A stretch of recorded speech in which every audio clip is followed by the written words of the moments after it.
KBC में करोड़पति पति। सूरज के जीवन का एक ही फंडा था कि मेहनत तो गधा भी करता है, घर बैठे जो कमाए समझदार वही होता है। इसीलिए उसने कभी नौकरी ही नहीं ढूंढी। इस बात से हालांकि उसकी पत्नी शिखा बिल्कुल भी अग्री नहीं करती थी, पर फिर भी सूरज को समझाना बेकार था। टीवी में कैसे बनोगे करोड़पति का ऐड देखकर उसे लगा कि बस अब तो घर बैठे ही वो करोड़पति बन सकता है, और उसके पीछे उसने अपने सारे सोर्सेस एक्टिव कर दिए। 2 हफ्ते में उसके कलीग के साले के पड़ोसी के बेटे का सोर्स निकलता है जो कि उसे शो में पहुंचा सकता है, और सूरज उससे मिलने चला जाता है। अच्छा, तो हमें मुकेश जी बता रहे थे कि आप हमें शो में पहुंचा सकते हैं। हाँ, उसमें कोई तकलीफ नहीं है। मैं कल अगर कोशिश करूँ तो इसी महीने में आपका नंबर आ जाएगा। अरे ये तो बहुत बढ़िया हो गया। अच्छा, वो सिलेबस और क्वेश्चन पेपर का कोई जुगाड़ है क्या? हैं? उसका तो कोई जुगाड़ नहीं है। तो वो वाकई में कुछ भी पूछ सकते हैं? हाँ, वो तो बच्चन जी पर है, जो पढ़ते हैं वो पूछ लेते हैं। पहली कोशिश फेल होने पर अब सूरज के सामने एक बहुत बड़ा सवाल था कि आखिर जवाब कहाँ से लाए।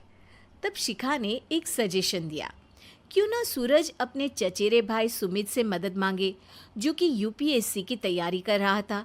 हालांकि इतनी मेहनत करना सूरज को समझ में नहीं आता था, पर कोई और रास्ता ना मिलने पर वो आखिर सुमित से बात करता है।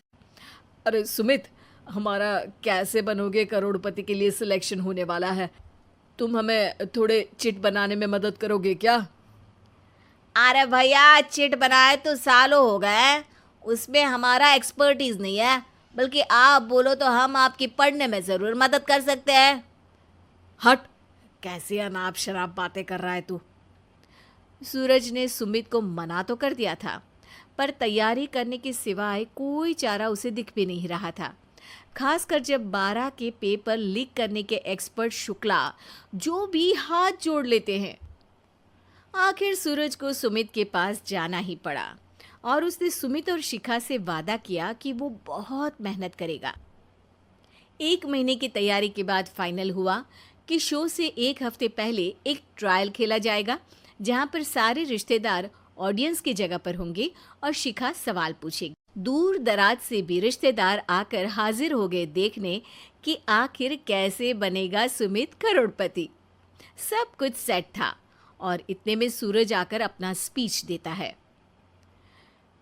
ये 1 महीना मेरे लिए आसान नहीं था, पर अपने भाई सुमित और अपनी पत्नी शिखा की मदद से मैं इतनी दूर पहुंच पाया हूँ। मेरे मम्मी पापा के आशीर्वाद ने भी बहुत साथ दिया है मेरा।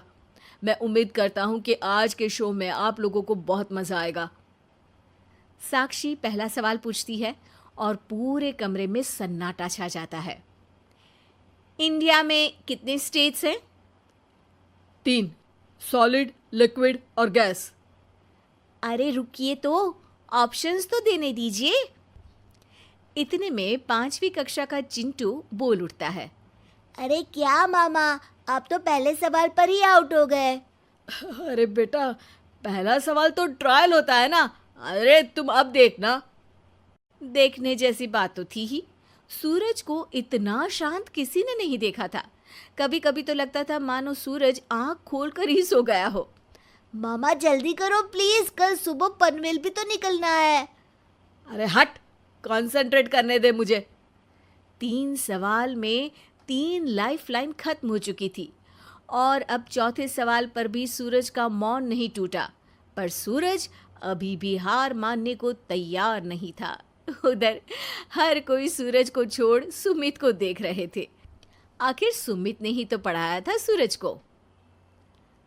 गजब बेइज्जती है यार। अरे बेटा, तो बाप का, दादा का, भाई का, सबका नाम बुड़वाएगा। अरे 3 लाइफलाइन ले ली तो भी तेरा कुछ नहीं होना है। अरे कोई इतनी बात करता है क्या शो पर? अरे बेटा, शो पर तेरे जैसे भी तो नहीं आते ना। सूरज की ये जंग आखिर 1 घंटे बाद 5वें सवाल पर खत्म हो गई, जब उसने इंडिया के नेशनल बर्ड का नाम कहा, कौवा। अरे बेटा, मजा तो बहुत आया, बस थोड़ा टाइम पर खत्म होता तो आनंद भी आ जाता। ताने बारिश के बूंदों की तरह बरस रहे थे और सूरज को भी समझ आ रहा था कि ये करोड़पति बनना शायद उसके बस के बाहर की बात है। पर वो आखिर ये बात मान कैसे लेता? वो सख्त लौंडा जो ठहरा, उसने सोचा कि बेइज्जती तो हो ही चुकी है, पर अगर मैं हार नहीं मानूं तो शायद कुछ हो सकता है।